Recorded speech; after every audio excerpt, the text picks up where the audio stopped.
Drink it in, man. Deep left side carry on. Picks on the block. At the 5. At the 2. At the 1 to the end zone. Touchdown, Detroit Lions.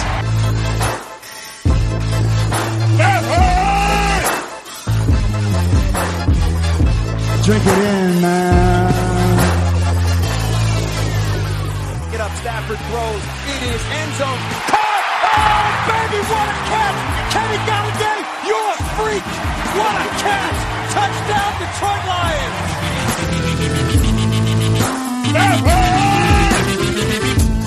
Cornbread! I love the Lions! Say it with me! I love the Lions! Drink it in, man.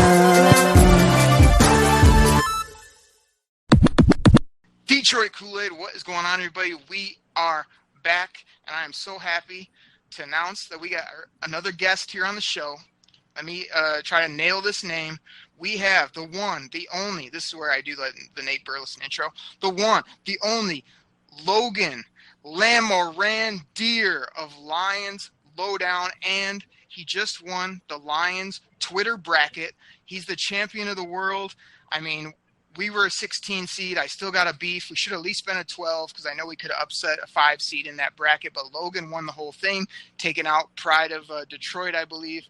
Logan, I'm out of breath. That's all I got. You're a tremendous follow on Twitter. We're so happy to have you on the show. Thanks for coming on, man. How are you? Well, thanks, guys. Thanks for having me. That's hands down the best intro I think I've ever received. So.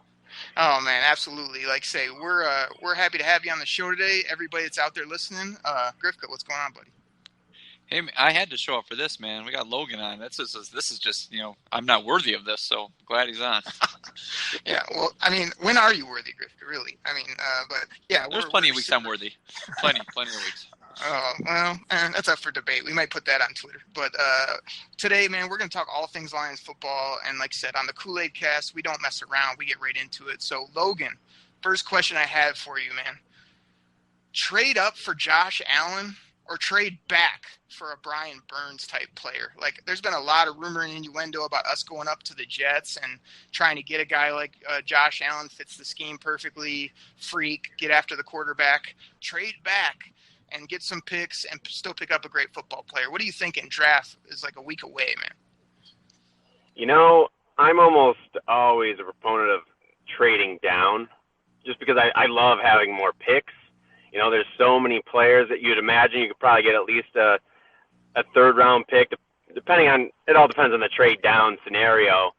But anytime you can add another day 2 pick to move down, and you mentioned Brian Burns, to still get a player like that, I don't know if the Lions are as nearly as high on Brian Burns as maybe I am myself. They did bring him in for a top 30 visit, but that's not saying a bunch when the last 3 Lion draft picks that Bob Quinn has made, none of them have come in for the top 30. They did met with the Lions at some point throughout the draft process, but weren't a top 30. So it's just one of those things where with this draft, with the needs that we have, I would love to have another day 2 pick. And Josh Allen, as tempting as that would be to trade up, how much would we have to give up to go get him? And I do think he's probably the best fit in this draft for what the Lions could use on the edge as that jack linebacker, where he's going to be standing up a lot. If he has to drop back into coverage every once in a while, he can do that as well. And he's athletic enough to even be, weak side linebacker. So he could really be a nice chess piece for this defense. But also, I think Brian Burns has the capabilities as well. And you just look at the bend that he has around the corner when rushing the passer. Brian Burns is second to none in that regard. And he played a little bit on the lighter side. I know that. But he was 249 at the combine, and that's plenty big enough for the jack backer. So if I had to choose one, I'd probably choose the trade down. Yeah, love everything you said there. I mean, as good as Josh Allen is, I think you can't give up resources to go up and get him. There's always going to be great football players in front of you where you pick. At times, you just have to hold your water and wait and try to move back. And I think this is a perfect time for the Lions to do that. So, for sure. Yeah, appreciate you breaking all that down. I'm going to kick it over to Grifka and see what he's got for you. Yeah, there's still a big hole on the offensive line with the retirement of T.J. Lang, and recently the Lions have used a lot of high draft picks on offensive linemen. Would you be interested if you were the Lions GM in focusing on an offensive lineman in one of the first 3 rounds to fill that hole left by T.J. Lang? Yeah, pick number 8. I know Jonah Williams has kind of been, mocked or projected to go to the Lions in a few different scenarios. I'm not sold on him at all. He's been a tackle for, pretty much all of his career, and I just think it's odd that a guy who didn't test particularly well at the combine either. Anytime you're taking a guy in the top 10, you better check every single box. You better be an athlete. You wouldn't expect a guy you draft at 8 to have to make a position change. And I know the transition from tackle to guard, it's not the biggest transition, but it's still a jump. There's still going to be a learning curve. And I don't know if I would want to draft a guy who's limited athletically and going to be changing positions at 8th overall. That just doesn't make a ton of sense to me. So in the 2nd round, I think there could be some really value in the offensive line depending on who's there. I think Chris Lindstrom from Boston College has kind of been my go-to pick in the 2nd round. Like you mentioned, there is a pretty sizable hole right now at right guard. We have a bunch of guys that could potentially play, but none of them inspire a ton of confidence. You have Terrell Crosby, who, again, is kind of like Jonah Williams, where he's more of a tackle. He didn't play at all in any games last year at guard. It came out after the season that he did get some practice reps on the inside, but I don't know if you want to go into the season projecting him to be your top guard. So I really would like Chris Lindstrom in the 2nd round, maybe even Eric McCoy, Texas A&M guy. But in the 3rd round, you start, I don't know, I think there's value at other positions in the 3rd round. I'd value over interior linemen, but it's so tough to predict who's going to be there in the 3rd round, especially at the 88th spot, which is towards the end of that round. And, there's guys that might slip. So it's tough to say. Yeah, I'm with you on that. I don't think a high pick is really good there, but Lindstrom would be the guy I would target in the 2nd round if everything falls correctly, the way I'd like it. Lindstrom would be my pick as well, so I really like your take on that. Derek, you got another question for him? Oh, absolutely. I've heard some talk that Lindstrom might not make it to that 2nd round, but he is a great player. And then just to follow up real quick on Jonah Williams, so him up so high, even if they were to trade back, the thing I like about Jonah Williams is that he has a burr under his saddle. You know what I mean? He's like a guy that he seems like a tough football player, but Logan hit it on the head, man. Like, you're moving his position. You're even moving him from, like, left tackle to the right side. I know people act like that's so easy, so I'm not a fan of that move other than, they were trying to totally shore up the line. But how many resources are we going to put in the offensive line, man? I feel like you can't draft. When's the last time the Patriots drafted their whole offensive line? They might just take a tackle every once in a while, but crazy there. Yeah, so they've invested a ton already in that offensive line, and at a certain point, you have to go other positions. And I agree with you. Just I don't feel like Jonah Williams is going to be the best player available. And Bob Quinn, in the 1st round, he has been known to kind of draft for need. It does mix up a little bit with best player available, but I feel like more often than not, he has maybe reached a little bit for certain players just because he wants to fill a hole. But I wouldn't be too happy. And I tweeted out kind of like a little poll and just asking people questions, who do they want the Lions to draft, who do they think they draft, and who do you hope they don't draft? And Jonah Williams is actually my guy that I hope they don't draft. So needless to say, I wouldn't be all that happy if they ended up with him at pick 8. Maybe if they traded down, it makes a little more sense. But again, going back to that point of how much draft capital are you going to invest in this offensive line? Right, and Quinn is taking those safe, good picks. Now it's time to get some blue chippers in here. So, I just wanted to follow up on that. But this is my question for you. So when Eric Schlitt was on, I sent him to the podium with the card. I said, you got to go to the podium. We got to make a pick. We know the realistic targets at number 8. You're stuck at number 8. Let's stop messing around. Let's make this draft pick, Logan. You kind of know who's going to be there. Talk us through it. Nobody that good is going to fall to you like you would hope, but you know the targets. Like, who are you taking at 8? Perfect scenario, Logan making the pick for the Lions. So Ed Oliver is the guy who I really like. Obviously, before last year, the season started, he was pretty much a consensus number 1 or 1A, 1B to Nick Bosa. And, he just didn't have a great season, but the athletic ability is there, and he played all over the defensive line and probably out of position even at the nose tackle while in Houston. They just used him in weird ways. And I wonder if the Lions would try to, peg him in at a defensive tackle. I know the Lions are really sold on having the 2-gap and gap control scheme for the defensive lineman. I'm not sure if Ed Oliver is exactly that guy. He probably could do it, but his best, traits about him are gap shooting and getting up into the backfield and just using as his athleticism. So I wouldn't want to pass up a talent like that just because he's not necessarily a scheme fit. But at the same time, if the Lions think that, I would hope that the Lions would be able to work around him and just draft the best player available and scheme to their players and not be so rigid when it comes to their scheme. So if Ed Oliver's there, I'd be more than happy to take him. I like your take, Grifka. This guy's giving you a run for money on the show. I might have to replace you. I'm agreeing with everything he's putting down. So, great pick. If he's not there, do you have a second one without breaking it down? Like if Oliver wasn't to be there, I'm just curious who the second name would be. So I am high on Brian Burns. He's one of my guys I really like, and I just feel like I think he's still 20 years old, but he's about to turn 21, so he's very young.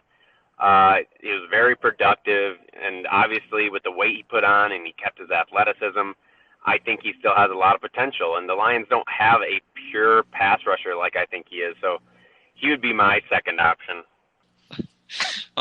I like Ed Oliver as well. The only thing that kind of worries me about him, once again, watching the game last year, he was injured, and during one of the games he actually got in a fight with the coach because he was injured. And he was wearing like one of the team coats, like the winter coat. And the coach yelled at him, told him to take it off. It was meant for the guys playing. And he kind of got this attitude with him.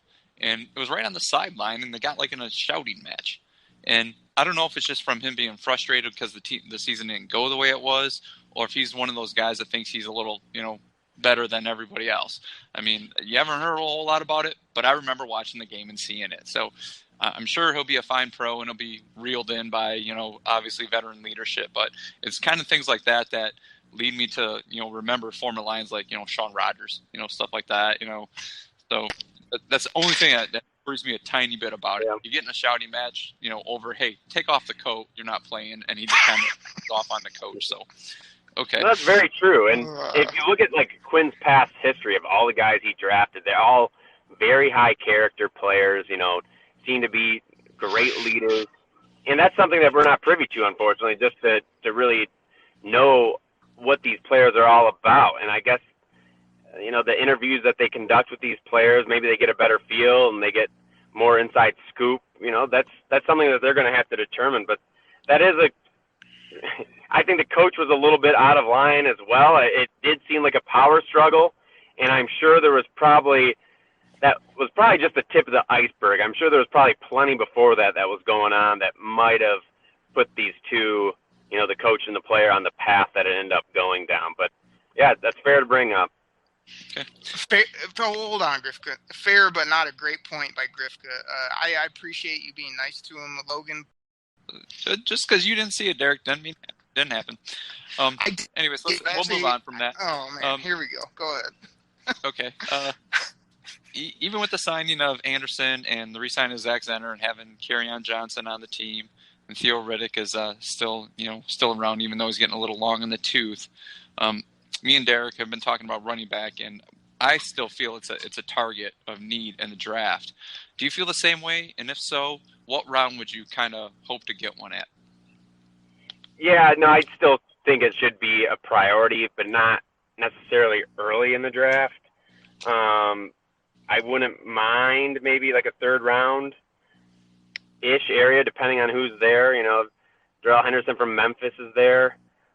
He's an electric back and someone who, if Kerryon did have to deal with some injuries, which he's done, you know, in his short NFL career and even in college, if he were to go down, I would feel comfortable with him stepping in and, you know, at least having a threat. I don't think C.J. Anderson is necessarily a type of player that teams are going to have to scheme around.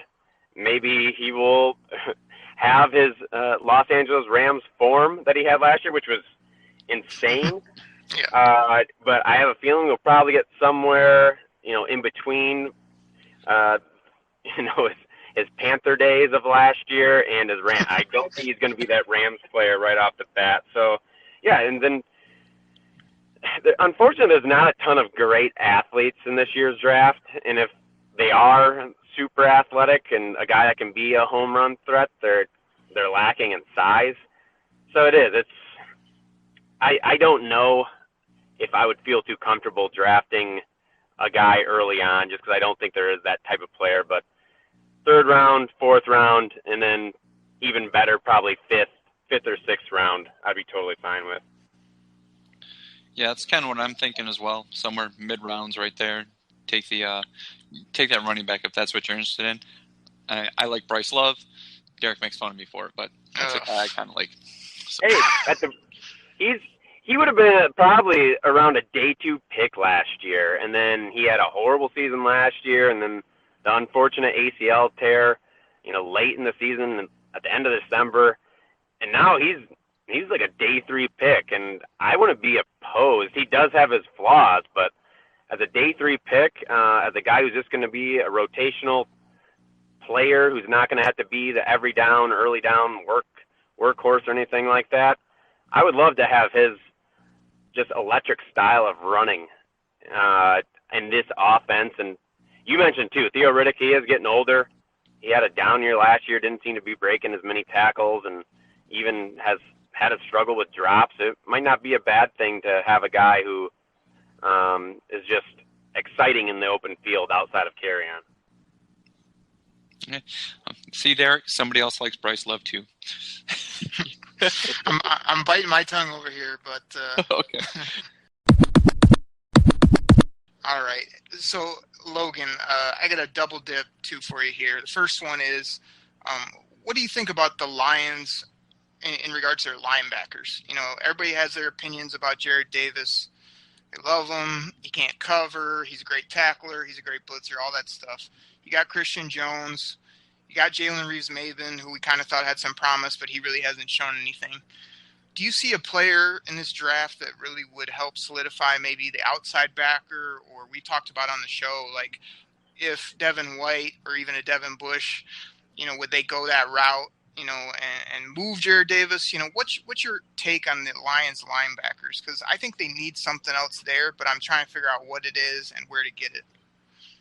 Yeah, it might be tough in this draft to upgrade. Jared Davis, I think he has some highs and some lows, and it's just tough to get an in-between sometimes from him from game to game. He hasn't been good in pass coverage.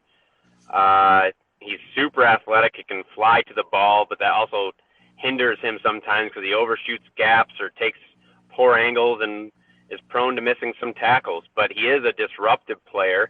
He plays very well when he's rushing the passer. And I've even thought about maybe even trying to move him to the outside a little bit and having him rush the passer even a little bit more. But at the same time, we wouldn't have a middle linebacker to replace him with. And in this draft, I'm not a huge fan of Devin White. I think he's actually a Jared Davis clone. I just feel like literally you could tell me that was Jared Davis's in college looking at the film of Devin White, and I would 100% believe you. It's like they have the same strengths. Yeah. White has been okay in coverage, though, but Jared Davis wasn't horrible in college at coverage. He was actually pretty good, at least when it came to deep passes. But, yeah, and Devin Bush, actually, I like Devin Bush. He's a little bit undersized, but I think his instincts are better than Devin White, and they're both super athletic. They're about the same size. I mean, Devin White's only 6 foot, where Devin Bush is 5'11". So if I will say the Lions and Matt Patricia, though, they do like their big linebackers, and neither of them are that big. And outside of those two guys, you start moving down the list. Mac Wilson, if they wanted to look at him in the second round, I wish he tested a little bit better. It just seemed to be kind of an average athlete, where I thought he might have been a little bit more athletic. I don't know if you could really get any players or want to rely on any players in the middle of the rounds to move Jared Davis or to supplant even Christian Jones. Christian Jones was good last year, wasn't great, had some decent games, but again, he has flaws as well. But the linebacker class, I'm not super impressed with as a whole, especially when you start getting to the mid-rounds. Blake Cashman's a guy I kind of like, which he could even be a second-round pick. He was very athletic, has pretty good tape and is decent instincts, but there's just really not – I haven't found any linebackers that I really, pound on the table for the Lions to get in the mid-round. So it might be tough to move on, or just to move Jared Davis to the weak side if you're not going to be able to fill that middle linebacker with someone who's at least competent. Yeah, because I think you got to leave Jared Davis in the middle. He's kind of the captain of this defense. I'll live with some of his flaws and just let him grow into that role rather than adding another guy and moving him. But, yeah, I like what you had to say. And like I say, there's 2 really good linebackers, and then there's a lot of other guys. So I'm hoping they can find another guy that fits and works. Now, Grifka, I was going to kick it back to you, but this is a question I think you'll appreciate. This is one that we need to share anyway. So, Logan, can you do us a favor here on the Detroit Koolaid Cast and solve a debate for us? Sure, I'll do my best. Okay, so there's this guy, Grifka, if you don't know, he likes to draft people based on their name more so than what they've done or their players. So is Rocky Sin, or like as Grifka likes to say, Rocky Sin, is he going to be in the first round or not? Let me know. He could sneak into the later. I've seen some mocks of him in the first round. I'm not sold he's a first-round prospect, but it only takes one team. If it was up to me, I wouldn't have him as a first-round prospect, though. Probably like a late second, third rounder, wouldn't you think? Yeah, actually, and that's the conflicting part, because I know I've seen him mocked in a couple first rounds or high second rounds, and I would be more comfortable with him, probably in the early third at the earliest. So it's... Yeah, when you just look at the other corners and a talent, that you got to push him down and give him at a better value. So did he solve that, Grifka, or are we still stuck where we've been for months now on Rocky Sin? It's okay, man. To each his own. Like you said, it just takes one team. I'm with you, Logan, by the way, so take that, Grifka. Okay. Well, okay, so we got his take on Rocky Sin. Let's get his take on your boy. The guy who put up mediocre numbers in the year and a half that he played at Ole Miss, but all of a sudden he's like the second coming of Randy Moss. What do you think of DK Metcalf? I mean, he was at Ole Miss. He got hurt his freshman year. He got redshirted after like the second game. He put up okay numbers as a redshirt freshman. Then he got hurt as a redshirt sophomore. He had one big catch against Alabama, for 75 yards, and that's the play Derek just loves.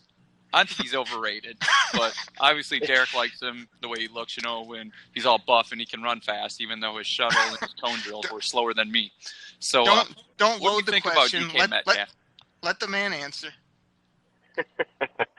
So Metcalf's he is a very intriguing prospect just because of his measurables. And, those agility drills, they were pretty bad, but you have a lot of big receivers that aren't great at those agility drills. Calvin Johnson even do the agility drills, and you wonder why. I almost wonder why Metcalf, knowing that those weren't his strengths, didn't just pull a Calvin Johnson and be like, no, I'm not even going to do these, and it just get overlooked. But the one thing I hate about the Ole Miss offense, it's such a weird offense where it's like all verticals. Metcalf literally ran like 3 routes, and he's very fast, and He's pretty good at the catch point, high pointing the ball and winning contested catches, but you just wonder if he can run other routes. He isn't as nearly as polished as some other top 10 receivers that have come out into the draft in years past. But when a guy that size runs a 4.33, I understand the hype. He's a tough one to project the next level just because of the offense he was in. And unfortunately, it is tough to look past those agility drills. I don't think he's not going to win with agility. He's going to win with strength. And, if someone ever tries to jam him, he can easily just out-muscle him. And it wouldn't be wise to try to jam anyways because he's going to run right by you. You're not catching him. But depending on where you have him, are you a fan of taking him at 8? Is that the debate, or are you just saying he's going to be a bust? I'm saying he's going to be a bust. I mean, if you want a guy just to run a go route, yeah, he's your guy. He can run like a deer. But like you said, in the pros, teams are going to scheme against that, and they're going to know what to take that away. I mean, they're that good. Like you said, at Alabama, when he played against Alabama, he had one good catch, and then after that, he had like 2 more catches. Nick Saban instantaneously adjusted and just took him away.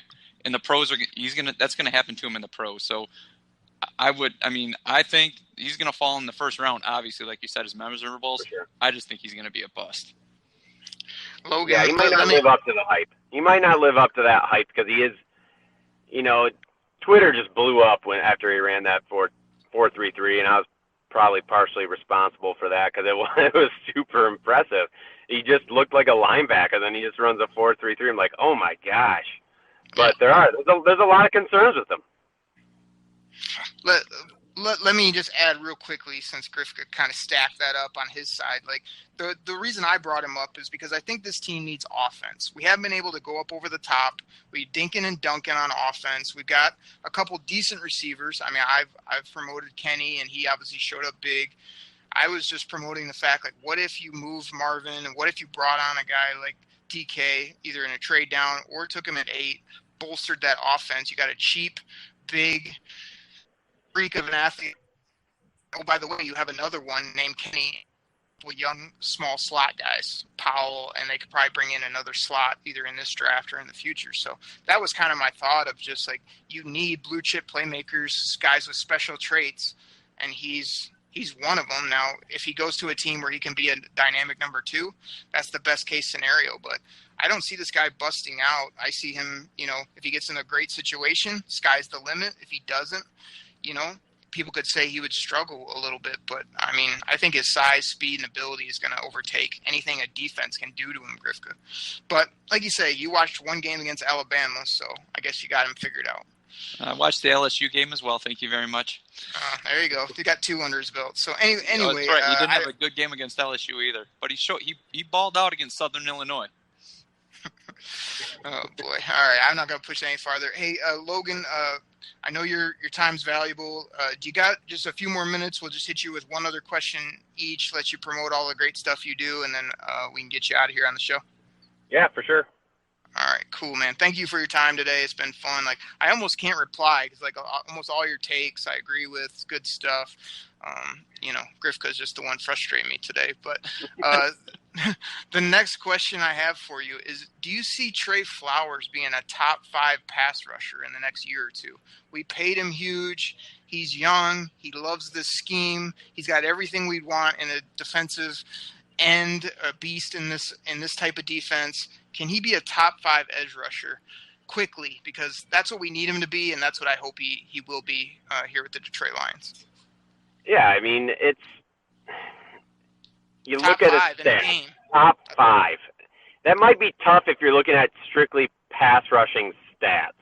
But I think the Lions signed him for more than just his pass rushing ability. Yes, he gets a lot of pressures, doesn't have the elite sack numbers, and ultimately that's usually what it comes down to. And when you're talking strictly pass numbers, they look at sacks. And yeah, Romeo Okwara, if he can get 7 sacks, I know Flowers can do better than that. But if you're talking about top 5, if he's ever going to be top 5 in sacks, I don't know if that's going to be the case. They like to move him around the defense too. Even on passing downs, they'll move him in the inside, and that's not necessarily the easiest way to get sacks. but I feel like what they paid him, yeah, it was a lot of money, but it's not elite money. It's not DeMarcus Lawrence or Khalil Mack type money. He's still a tier under them.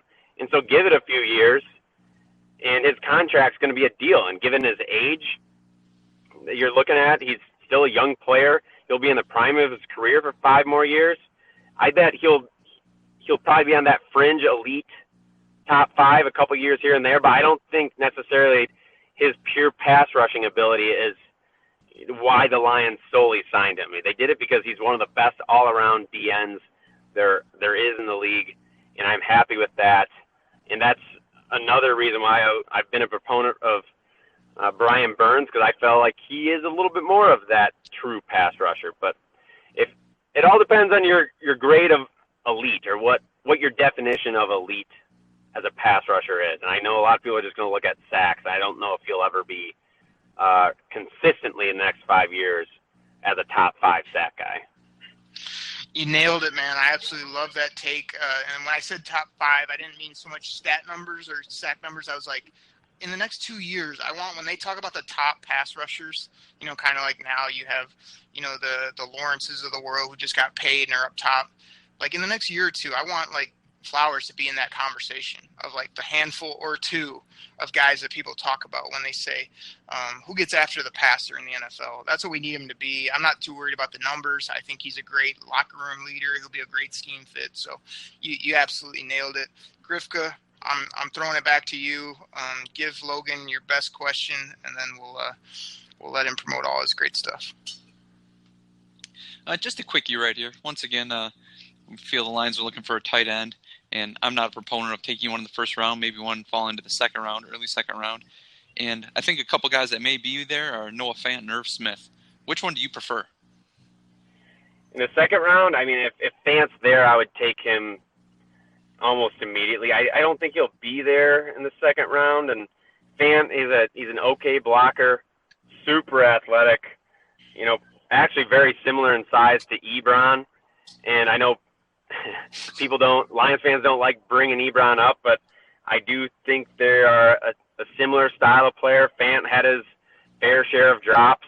He had 13 drops on 131 targets, which is pretty close to what Ebron was averaging in his time in Detroit. So he's a guy, I don't know if the Lions, they brought him in for that top 30 visit, but I don't know if they would. Why would Bob Quinn get rid of a guy like Ebron just to bring in another similar style play? And Fant, I'll give him credit. He is a little bit more athletic. I think he can block a little bit better. But as far as Irv Smith goes, he's a guy who I think is just a glorified receiver. He's a great route runner. At his size, he didn't test particularly well, which kind of turned me off a little bit on him. But I wouldn't hate the pick in the second round, but at the same time, I'm not a big fan of his just where the Lions are selecting in the second round. I think he is, like I said, a glorified slot receiver. Yeah, I'm Noah Fant. I've heard a lot of that too. I saw that same stat with the drop, but it's one of those things where, like you said, he's just getting a lot of hype, and people are, like his size and athleticism, so people think he's just going to, kind of come in and, just kind of, I don't want to say dominate, but, at least make a mark. And Irv Smith, I think Irv Smith's got a good set of hands. Once again, watched a lot of Alabama football. And like you said, he does really run good routes, but I think he's one of those guys that, as a tight end, he's really good at catching the ball that's coming, going away from you. You know what I mean? You run like an out route, and he's good at that. And a lot of people struggle with that. We saw Eric Ebron struggle with that a lot. So I think that's something he could do. But you're right, Irv Smith, he doesn't block quite as well as, as what you'd want. So that's a good take. Well, I like that. He's only 6'2" as well, and a lot of times when you have these tight ends, you would like them to be mismatches in size. And a linebacker, he's pretty much the same height as the majority of the linebackers. And I'm not saying he can't win in other ways, but I would prefer my tight end to be able to win some jump balls. And Irv Smith, I'm sure he could here and there, but I don't necessarily think it would be like a mismatch if you see him lined up on the outside against a linebacker when they motion him out to throw a fade to him, because he's not the biggest guy in the world. So it's just pick your poison there, but I'm not the biggest fan of Irv Smith. Okay. Well, Grifka, this is for you. I didn't do this all show, so I got to give you one before we get out of here. I'm so glad Logan came on the show today to school you, to drop some knowledge. He agreed with a lot of my takes, so he's a smart man. He liked a lot of mine as well. You know? Oh, he did? I must have missed those. Yeah. Okay. But he was a tremendous guest. I mean, we can't thank you enough for coming on. Can go ahead and throw out your Twitter, your website, any of the things you're doing out there for the people, the Detroit Kool-Aid drinkers.